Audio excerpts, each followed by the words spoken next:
ముంపు బాధిత గ్రామాలకు శాశ్వత పరిష్కారం చూపండి. తెలంగాణలో గోదావరి పరివాహక ప్రాంతంలో లోతట్టు ప్రాంత గ్రామాలు బుర్గంపహాడ్, నాగినేని, ప్రోలురెడ్డిపాలెం, గొమ్మూరు, సారపాక, మోతే తదితర గ్రామాలకు శాశ్వత పరిష్కారం కోరుతూ రాజకీయ అఖిలపక్షం ఆధ్వర్యంలో బుర్గంపహాడ్ మండల కేంద్రం అంబేద్కర్ సెంటర్ నందు ముంపు ప్రాంతాలను కాపాడండి, శాశ్వత పరిష్కారం చూపించండి అంటూ నిలదీస్తూ ధర్నా నిర్వహించి నిరసన తెలియజేశారు. తదుపరి తహసీల్దార్కి వినతి పత్రం అందించడం జరిగింది. అఖిలపక్ష ఐక్యత, అఖిలపక్ష ఐక్యత, అఖిలపక్ష ఐక్యత. ముంపు బాధిత గ్రామాలను, ముంపు బాధిత గ్రామాలను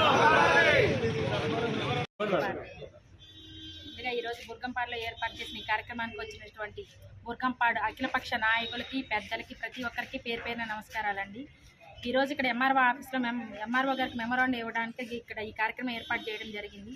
దీంట్లో ముఖ్య ఉద్దేశం ఏంటంటే, ప్రతి సంవత్సరం వచ్చే వరదలు అయినప్పటికీ కూడా వరద బాధితులకి ప్రత్యేక షెల్టర్లు ఏర్పాటు చేయడం కానీ, వాళ్ళకి ఇల్లులు పోయినా సరే, పంట పొలాల నష్టం జరిగినా సరే, ఆ నష్టపరిహారం అనేది పారదర్శకంగా ఉండాలని, అది వెంటనే రిలీజ్ అయ్యే విధంగా గవర్నమెంట్ కానీ, నాయకులు కానీ ప్రతి ఒక్కరు కూడా చర్యలు తీసుకోవాలని, ఈ వరదల్లో టైంలో ఏ ఇబ్బందులు లేకుండా, జనాలకి ఎక్కడ ఎటువంటి ఇబ్బంది లేకుండా వాళ్ళని ఆదుకోవాలని చెప్పి ఈరోజు ఈ కార్యక్రమం ఏర్పాటు చేయడం జరిగింది.